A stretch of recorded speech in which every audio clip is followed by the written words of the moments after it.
안녕하세요. 최재현 변호사입니다. 네, 오랜만에 제 방에서 영상을 찍습니다. 최근에 계속 좀 바빴더니 유익한 영상 이런 것들을 준비를 하질 못했었습니다. 오늘은 마찬가지로 한번 조금 최근에 이슈되는 사건, 한번 조금 무거운 사건인데 요즘 이슈가 많이 되고 있죠. 신당역 살인사건.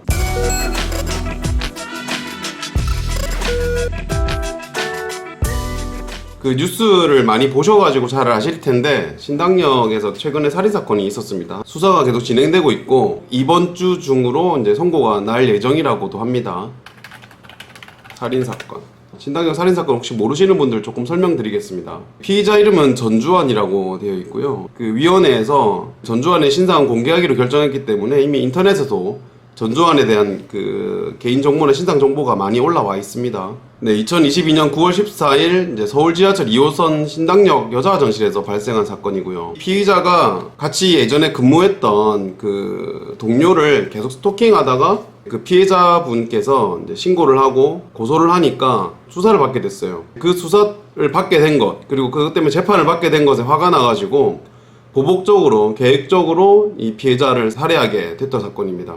보복범죄라고 해서 보복살인으로 수사가 진행 중인 것 같고요. 기존에 스토킹과 이제 불법 촬영 혐의 가지고 재판을 받고 있었던 정황이 있습니다. 그래서 이번 주 중에 선고가 나올 거라고는 하는데, 8월에 이미 이제 스토킹했던 사건 때문에 구형을 받았다고 하죠. 구형이라는 것은 이제 검사가 재판 마지막에 피고인을 어떻게 처벌해 주십시오 하고 이제 형량을 구하는 것을 구형이라고 하는데요. 그 기존 사건에서 구형을 이제 9년을 받았고 거기에 대한 아직 판결 결과는 나오진 않았습니다. 그것 때문에 이제 본인이 이제 앙심을 품고 8월 경에 아마 보복살인을 계획했었다, 이렇게 이제 경찰에서 진술을 했던 것으로 보입니다. 그래서 조금 관련된 법률을 한번 살펴보면, 예전에 제가 스토킹 범죄에 관련해서는 몇 번 설명을 드린 적이 있습니다.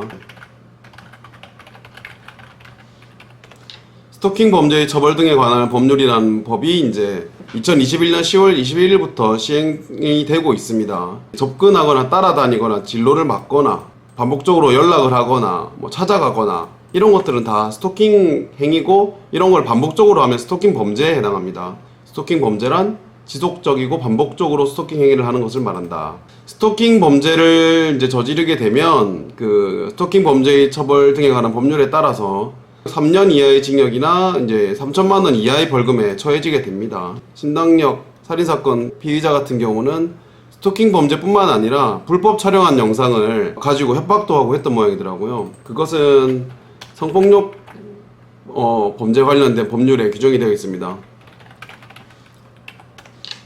성폭력 범죄의 처벌 등에 관한 특례법에 보면 여기 제14조에 카메라 등을 이용해서 이제 불법적으로 영상을 촬영하거나 사진을 찍거나 이렇게 하면 7년 이하의 징역 또는 5천만 원 이하의 벌금에 처해지게 됩니다.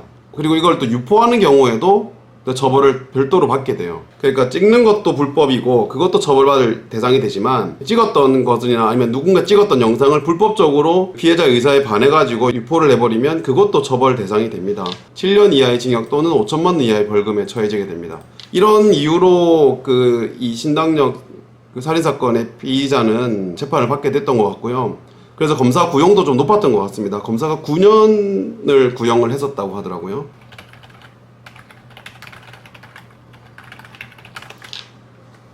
네, 여기 나와 있죠, 기사에. 계속 만나달라 연락을 350번이나 했다고 합니다. 기사에 나와 있는 내용인데요. 연락을 350번이나 하고 해서 이제 그런 이유로 8월 달에 징역 9년을 구형을 받았고, 네, 선고 공판이 9월 29일이라고 합니다. 9월 29일이면 목요일이네요. 목요일에 선고가 날 건데, 검사가 9년을 구형을 했으니까 그거보다는 조금 더 낮을 것 같은데, 물론 이제 살인에 대한 혐의는 지금 수사 중이기 때문에 별도로 다시 뒤에 처벌을 또 받을 겁니다. 재판을 받고. 이거는 그 전에 스토킹 했던 것과 불법 촬영했던 영상, 그리고 그 영상 가지고 협박했던 것, 이것 때문에 재판을 받는 거기 때문에 9월 29일에 결과가 나올 거니까 어느 정도 결과가 나올지 궁금합니다. 네, 제가 봤을 때는 한 5년 정도는 나오지 않을까 싶은데, 예, 5년 정도는 나올 것 같습니다. 지금 살인 혐의로 이제 수사받고 있는 것들이죠. 수사받고 있는 사건은 보복범죄로 조사를 받고 있습니다. 특가법 위반인데요. 여기 있죠. 특정 범죄, 가중처벌 등에 관한 법률에 보면 보복범죄는 가중처벌에서 합니다. 그러니까 자기 또는 다른 사람이 이제 수사받게 되는 것, 아니면 또 피해자가 그걸 고소한 것에 불만을 가지고 이 보복을 목적으로 죄를 저한 사람은 이 처벌을 굉장히 많이 받게 됩니다. 250조 1항 살인죄를 범한 사람은 사형 또는 무기 또는 10년 이상의 징역에 처해지게 됩니다. 그러니까 이 신당역 살인 사건의 이제 피의자 같은 경우는 보복살인으로 이제 기소가 될 경우에는 거기에 따라서 재판을 받고 유죄가 인정이 되면 10년 이상 징역에 처해지게 됩니다. 기본적으로 법률에 따라서. 우리나라는 현재 양형위원회에서 권고 양형 형량을 제시를 하고 있습니다. 그래서 이런 보복범죄 같은 경우는 살인범죄 중에서 비난동기 살인이거든요. 비난동기. 여기 유형의 정의가 나옵니다. 비난동기. 그러니까 특가법상 보복살인. 특가법상 보복살인은 유형상 제3유형에 해당하고요. 이 제3유형에 따라서 양형위원회 기준을 보면 기본적으로 징역 15년에서 20년형이 이제 선고될 예정입니다. 만약에 가중 요소가 있다면 18년 이상이 해당하기도 하고요. 감경받을 사유가 있다면 10년에서 16년까지도 이제 감경이 되는데, 제가 봤을 때는 특별한 감경 사유는 없는 것 같고요. 가중 사유가 이제 계획적인 살인 범행이 있다는 것은 있는데, 가중 요소가 적용되려면은 가중 요소가 이제 감경 요소보단 2개 이상 많아야 되거든요.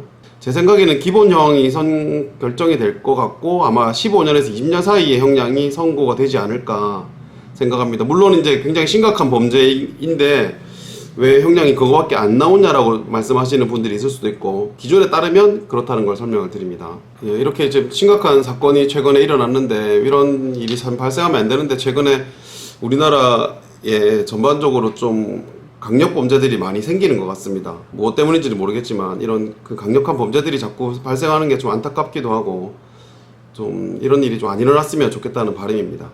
네. 다음에 또 유익한 영상으로 찾아뵙고 인사드리겠습니다. 네, 감사합니다.